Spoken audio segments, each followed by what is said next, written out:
Hello, today we are making our video for packet number 7, which is due next week, Tuesday on February 11th. First thing I want you to do, I really need everybody to do this because last packet did not go so well. Put your name on your packet. If your name is not on your packet, please put it on right now. Double check. Our first page says the Brookville Badgers are competing in a grueling 12-mile relay race.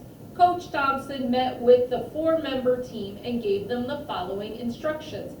Martin will run 1/4 of the entire distance. The next third of the distance will be run by Ben. Corey will cover half of the remaining distance, and Jason will run the rest of the way. Who runs the furthest distance? What I did to solve this is I said, okay, this is our distance.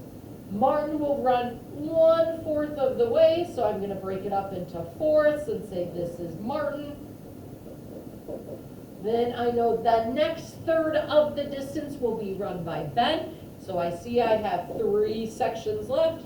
How much is 1/3 of that? I'm going to put Ben's name in there. And then I'm going to do half of the remaining distance will be Corey, and Jason will run the rest of the way.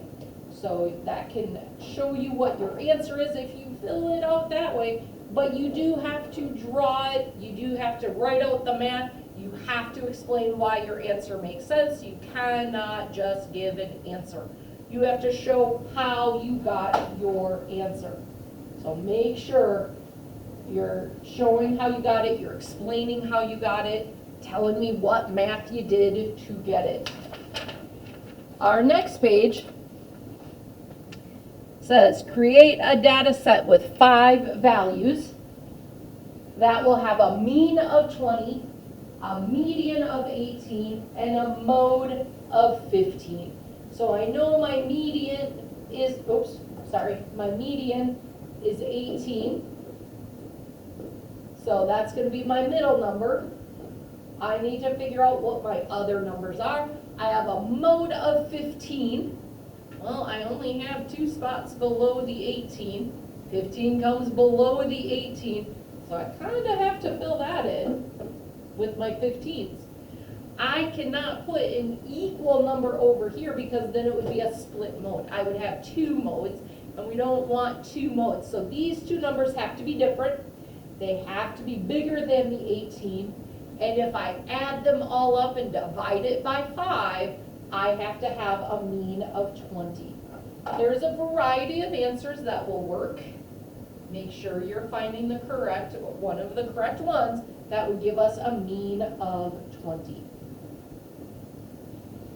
Our next page is our 5-card challenge. Well, let's look at that. With the 5-card challenge, we see that there is a 5 that's listed along with equaling a 5. You cannot put 5 equals 5. That is not an equation.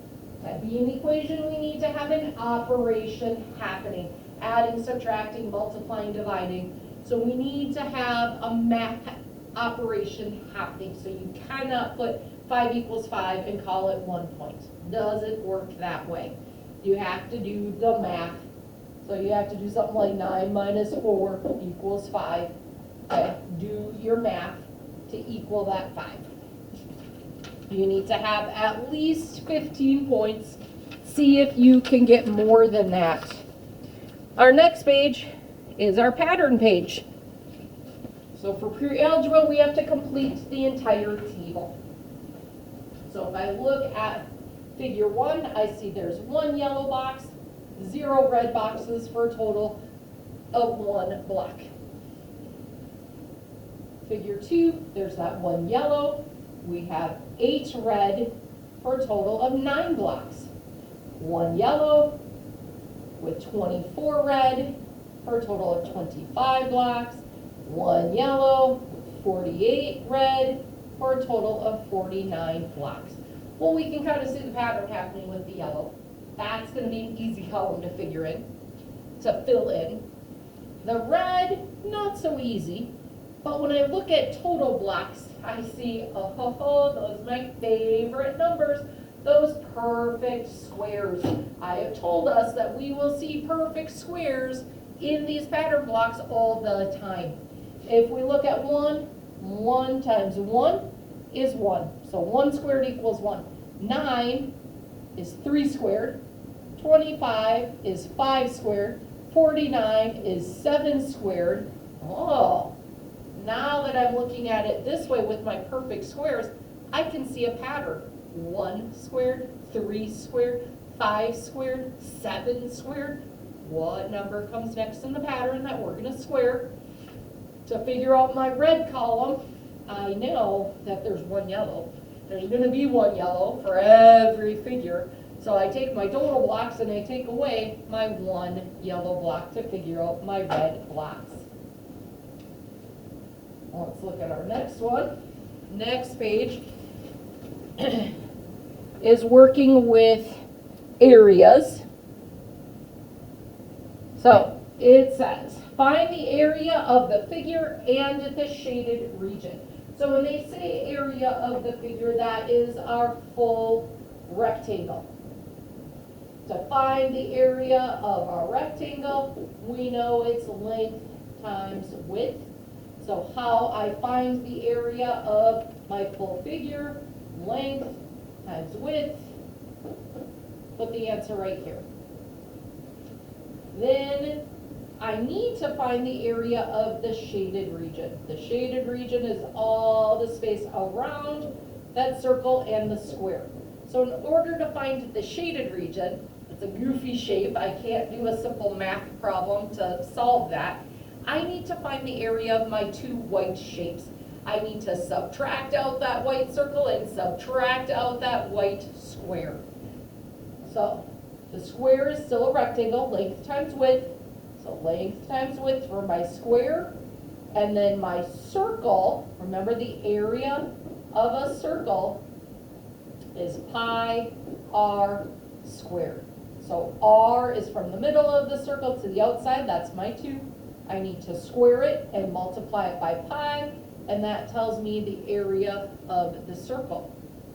So to find my shaded region, I need to take the figure area, and I need to subtract out the white areas,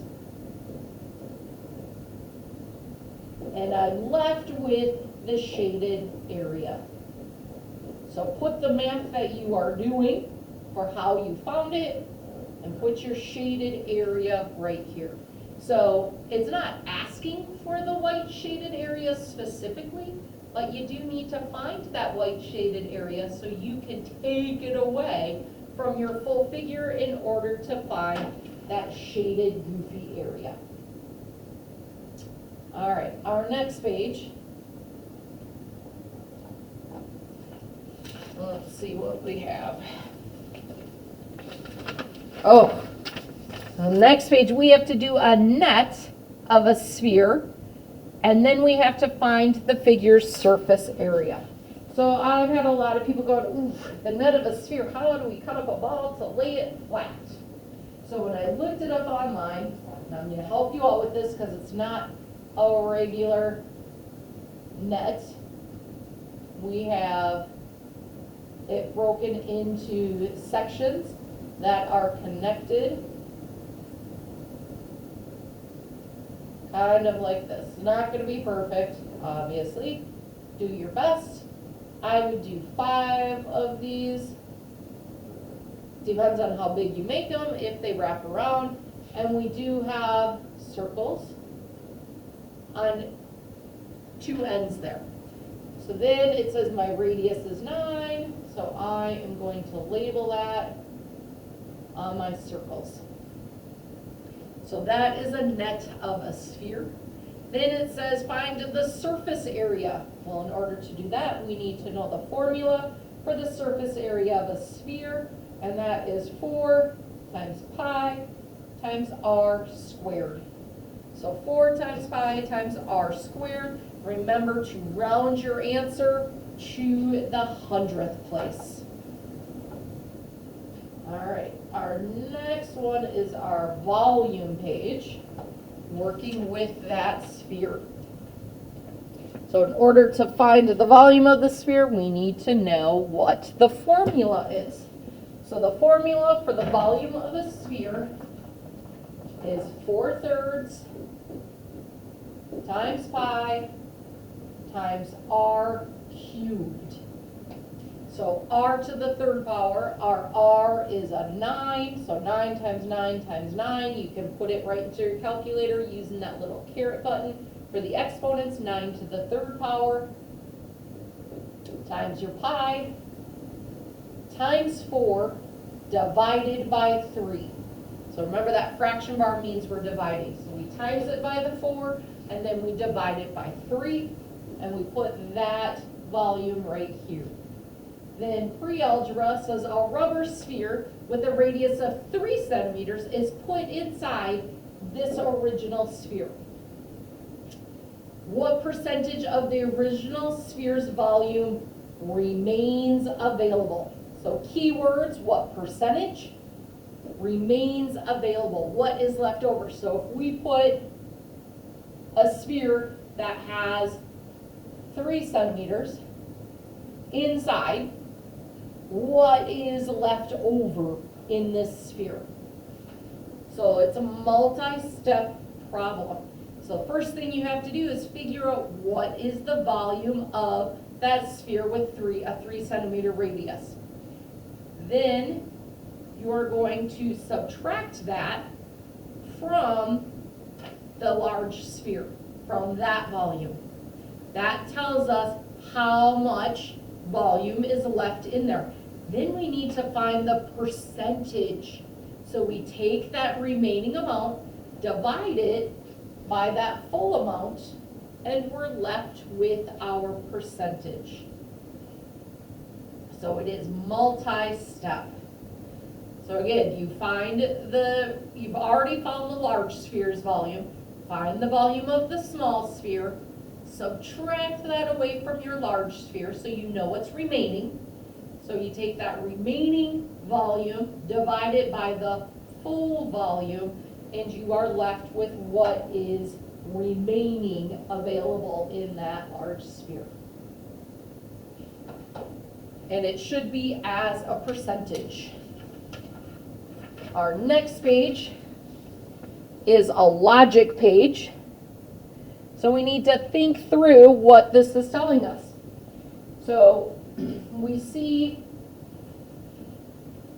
that we have 2 dots here. So 3.6 is to 7.2, and then we have 4 dots. So whatever we did for 3.6 to get to 7.2, we have to do to 8.5 to get to the answer. To go from 3.6 to 7.2, I'm multiplying it by 2. So I have to take that 8.5 and multiply it by 2, and I get 17. So I have to see how my first 2 things are related to see how I'm going to relate the next one to the answer. So if we look down to the words, the radius is 14, the diameter is what? So our radius is 14, you can figure out what that diameter is going to be. A non-agon, let's look at that. The triangle is to 3. Tri is to 3. Non is to what? You need to figure out what that means. Figuring out if you have any questions, trying to find how things are related, make sure you just come and ask me. And I can help you understand some of the words that you might not know. Our next page is birthdays of students by month. If each student celebrating a birthday brings in 1 treat for every student in the class, including themselves, how many treats are consumed during a school year, which is from September to May? First thing I have to do is figure out how many students there are. So we can see how many students there are by counting how many birthdays. So I'm going to look at January and say, okay, there's 3 birthdays in January, 4 birthdays in February, 2 birthdays in March. and so on for all of the months. Figure out how many students total there are. Then I'm gonna go back and I'm gonna say, okay, we are not in school from May to August, so I am not counting those months. I count them for my total number of students, because we've got friends in here, we've been celebrating their half birthdays. They still count as a student in our class, but it's not gonna count for our birthday celebration, because on this page, we don't celebrate half birthdays. So we're only counting how many birthday treats are in January to May, September to December. So the original count, how many students all together, actually, do we even need to know how many students all together? I figured that out. Yes, we do need to know, because if there are 3 birthdays in January and there are, I don't know, like there's 24 students in our class, well, 3 birthdays times the 24 students, that's gonna tell me how many treats we eat in January, how many treats we eat in February, and so on. So yeah, that knowing the total number of students really does matter, because they're all eating those birthday treats. So figure out how many birthday treats are being eaten during the school year. So you need to know how many students that is and how many treats are being brought in. So figure that answer out. And our last page is that polyomino. We know how to do those. Remember, there is no flipping. We can only slide our pieces over. With that, we are done with packet number 7. Make sure you come see me if you still have any questions. Have a wonderful day.